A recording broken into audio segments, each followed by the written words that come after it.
పనసపండును శుభ్రంగా కడిగి చిన్న ముక్కలుగా కట్ చేసుకోవాలి. కట్ చేసుకున్న ముక్కలపై నుంచి ఆ చెక్కంతా తీసేయాలి.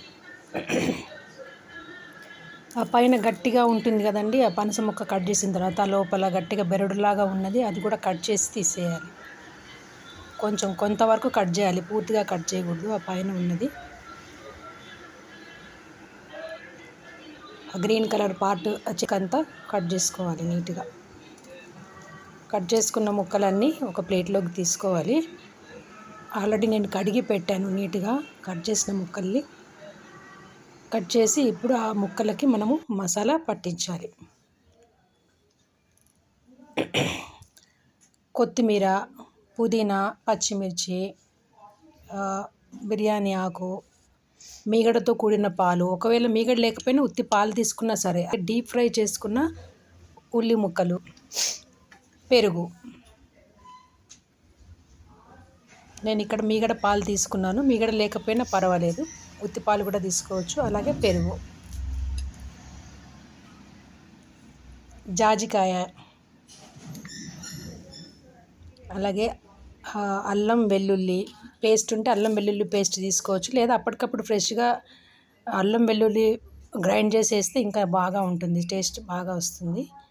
బిర్యానీ ఆకు, అదేంటి సాజీరా, పట్టా, లవంగ, ఇలాచీ, కొన్ని మిరియాలు, ఇవన్నీ నేను ముద్దగా గ్రైండ్ చేసుకున్నాను. తర్వాత అన్నము ఒక 75% వండేసుకోవాలి. బాస్మతి రైస్, బిర్యానీ రైస్ ఉంటుంది కదా, ఆ బిర్యానీ రైస్ని కొంచెం వాటర్లో పెట్టేసి కొంచెం సాజీరా మసాలా వేసేసి ఒక 75% బాయిల్ చేసి పక్కన పెట్టుకోవాలి. ఇప్పుడు ఆ నూరిన మసాలా అంతా ఈ ముక్కలకు పట్టించాలి. ఆ మసాలాతో పాటు పెరుగు, మీగడ పాలు, కొన్ని బిర్యానీ ఆకులు, పుదీనా, కొత్తిమీర, పచ్చిమిర్చి, అలాగే మనము డీప్గా ఫ్రై చేసి పెట్టుకున్న ఉల్లిగడ్డ ముక్కలు, అవన్నీ వేసి బాగా కలుపుకోవాలి.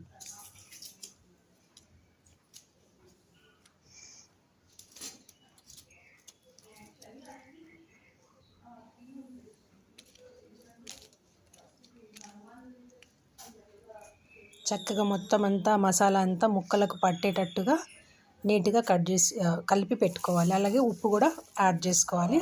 కొన్ని ఫ్రై చేసుకున్న ఉల్లిగడ్డ ముక్కలు పక్కన ఉంచుకోవాలి.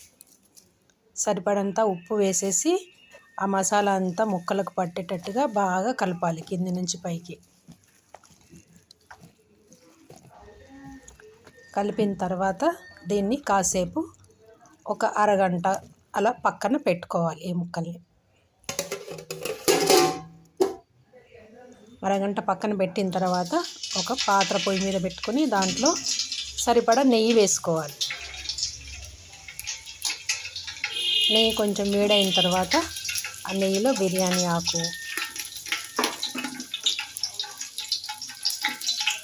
కొంచెం సాజీరా, లవంగాలు,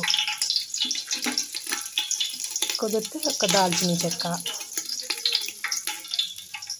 వేసేసి తర్వాత ఈ మసాలా పట్టించిన ముక్కలన్నీ ఆ నెయ్యిలో వేసేయాలి. వేసి బాగా కలిపి కాసేపు మూత పెట్టాలి.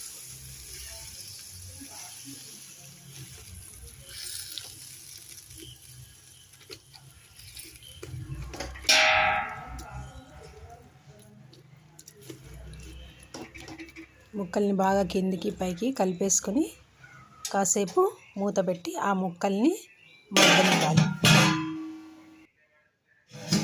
ఒక 5 నిమిషాలు అలా మగ్గిన తర్వాత ఆ ముక్కల పైన మనం ఇందాక 75% బాయిల్ చేసి పెట్టుకున్న బాస్మతి రైస్ ఉంది కదండి, అది ఈ ముక్కల పైన వేయాలి.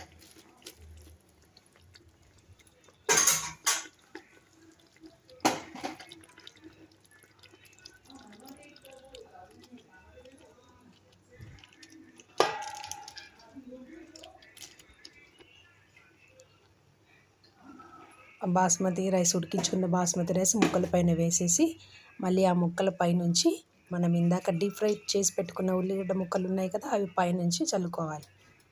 చల్లుకొని ఇక్కడ నేను కలర్ వేసుకునే వాళ్ళు వేసుకుంటారు, నేను హెల్త్ పరంగా కలర్ అంత బాగోదు కాబట్టి నేను కలర్ కోసం ఏం చేశానంటే ఒక ప్లేట్లో కొన్ని పాలు తీసుకుని దాంట్లో కొంచెం కారం, కొంచెం పసుపు వేసి కలిపాను పాలతో.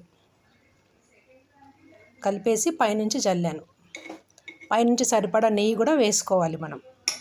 వేసుకుంటే రుచి బాగా వస్తుంది.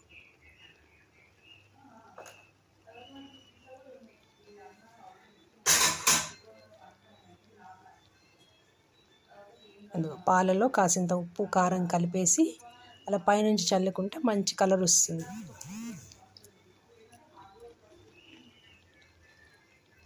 పసుపు, కారం 2 కలిపాను పాలల్లో. కలిపి పైనుంచి అలా చల్లితే మంచి కలర్ వస్తుంది.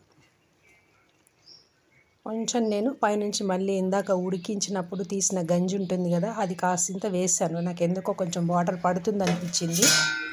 అందుకని మనం అలా చూసుకుని వేసుకోవాలి. అన్నం ఉడకడానికి ఇంకా వాటర్ అవసరం అనుకుంటే ఆ గంజి పక్కన తీసి పెట్టుకోవాలి. లేదు గంజి లేకపోతే కాసిన నీళ్ళైనా పైనుంచి చల్లుకోవాలి. చల్లుకొని నట్మెగ్, జాజికాయ నేను పైనుంచి తురిమి వేసాను. వేసి మూత పెట్టి దానిపైన కొంచెం బరువది పెట్టి ఉంచాలి. అప్పుడు ఆవిరి బయట పోకుండా చక్కగా తొందరగా అన్నం అవుతుంది. నేను స్టీల్ పాత్రలో వండాను కాబట్టి స్టీల్ పాత్ర తొందరగా కింద నుంచి అడుగు అంటుతుంది కాబట్టి అది అవాయిడ్ చేయడానికి నేను పెనం పెట్టానండి. కింద పెనం పెట్టి పెనం పైన పాత్ర ఉంచి అన్నం వండడం జరిగింది. సో కాసేపు అయిన తర్వాత మూతకి ఆవిరి వచ్చిన తర్వాత అన్నము రెడీ అయినట్టు. అప్పుడు తీసి ప్లేట్లో పెరుగు చట్నీ, ఉల్లిగడ్డ ముక్కలు, నిమ్మకాయ ముక్కలతో సర్వ్ చేశాను. మీకు కావాలంటే ఏదైనా గ్రేవీ కర్రీ కూడా వేసుకోవచ్చు.